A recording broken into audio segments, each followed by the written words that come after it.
আলা ইন্না আউলিয়া আল্লাহু লা খাউফুন আলাইহিম ওয়া লা হুম ইয়াহজানুন। আল্লাহ কোরআনুল কারীমে সূরা ইউনূসের ৬২ নম্বর আয়াতে তিনি ঘোষণা করলেন যে নিশ্চয় আল্লাহর ওলিগণের কোনো ভয় নাই, কোনো চিন্তা নাই, দুনিয়াতেও নাই, আখিরাতেও নাই। এখন আমার মতো দুই পয়সার মৌলবি যদি বলি ওলি আল্লাহ বলতে কিছু নেই, সে তো কোরআন বিরোধী হয়ে গেল, সে আল্লাহর বিপক্ষে কথা বলল। যে কোরআনের বিপক্ষে কথা বললো বা আল্লাহর বিপক্ষে কথা বললো, সে কি আর মুসলমান থাকে? নিঃসন্দেহে কোরআন অস্বীকারী কাফের। যেখানে আল্লাহ নিজেই ঘোষণা করেছেন যে ওলি আল্লাহদের কোনো ভয় নাই, কোনো চিন্তা নাই এবং চিন্তিত হবেও না। তো নিশ্চয় ওলি আল্লাহ আছে, সেই জন্যই তো বলছি ওলি আল্লাহদের কোনো ভয় নাই, কোনো চিন্তা নাই। এখন আমি যদি বলি থাকি যে ওলি আল্লাহ নেই, তাহলে আমি কোরআন বিরোধী হয়ে গেলাম। সম্মানিত বিয়াস, কি বুঝাতে চেয়েছি সেটা বুঝে নেবেন।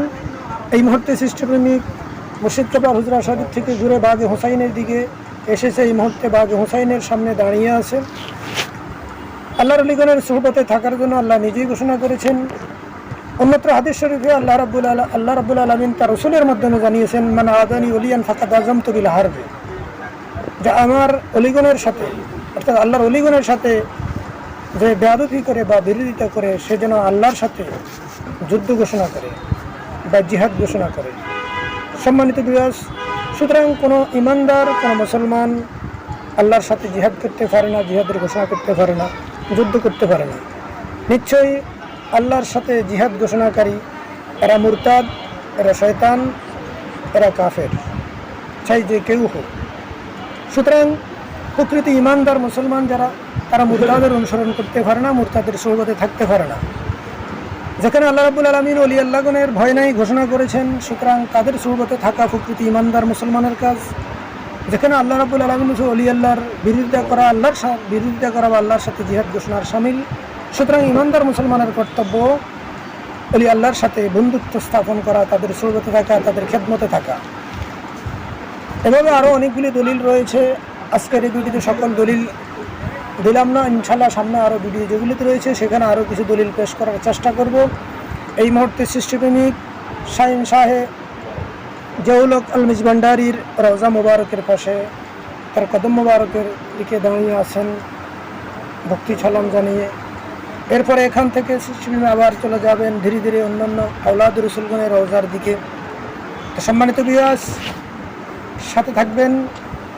আল্লাহ এবং রসুলের কোরআন এবং হাদিসের বিভিন্ন দলিল এবং মহামনীষীগণের দলিল আপনারা শুনতে পাবেন, জানতে পাবেন। সত্যকে জেনে বুঝে গ্রহণ করে নিজের জীবনে সত্যকে উপলব্ধি করে এই দুনিয়া থেকে যেন প্রকৃত মানুষ হয়ে, প্রকৃত ইমানদার হয়ে, প্রকৃত মুসলমান হয়ে যেন মরতে পারেন। যেহেতু আল্লাহ রাব্বুল আলামিন বলেছেন, ইয়া আইয়ুহাল্লাযীনা আমানুত্তাকুল্লাহা হাক্কা তুকাতিহি ওয়া লা তামুতুন্না ইল্লা আনতুম মুসলিমুন।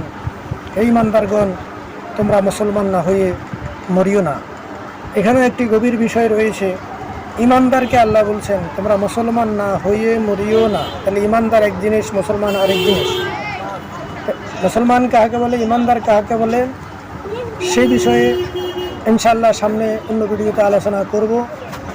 ইমানদার এবং মুসলমান দুইটা আলাদা জিনিস। ইমানদার এবং মুমিন সেটাও আবার আলাদা জিনিস। ইমানদার এক বিষয়, মুমিন আরেক বিষয়, মুসলমান আরেক বিষয়।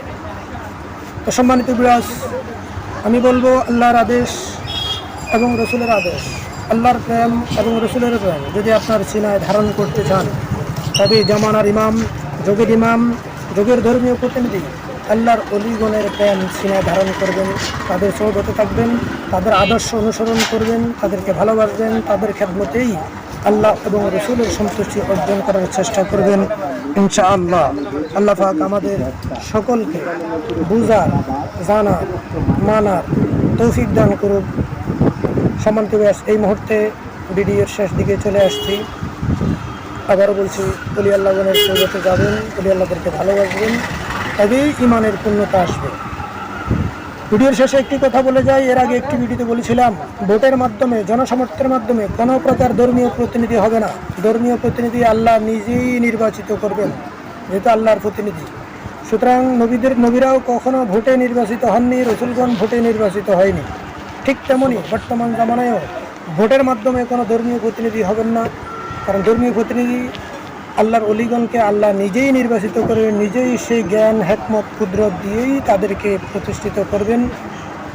ভোটের মাধ্যমে যারা জনপ্রতিনিধি হতে পারে, ইউনিয়নের প্রতিনিধি হতে পারে, রাষ্ট্রের প্রতিনিধি হতে পারে, কিন্তু ধর্মীয় প্রতিনিধি নয়। ধর্মীয় প্রতিনিধি আল্লাহ নিজেই নির্বাচিত করবেন, আল্লাহ নিজেই তাকে জ্ঞান হেকমত কুদরতের মাধ্যমে পরিচালিত করবেন। সম্মানিত বিয়াস, পৃথিবীর সকল প্রাণী সুখী হোক এই কামনায় সৃষ্টিপ্রেমিক আজকের মতো এখানে শেষ করলাম। আমাদের সকলকে আল্লাহ বুঝার এবং মানার তৌফিক দান বলে আমি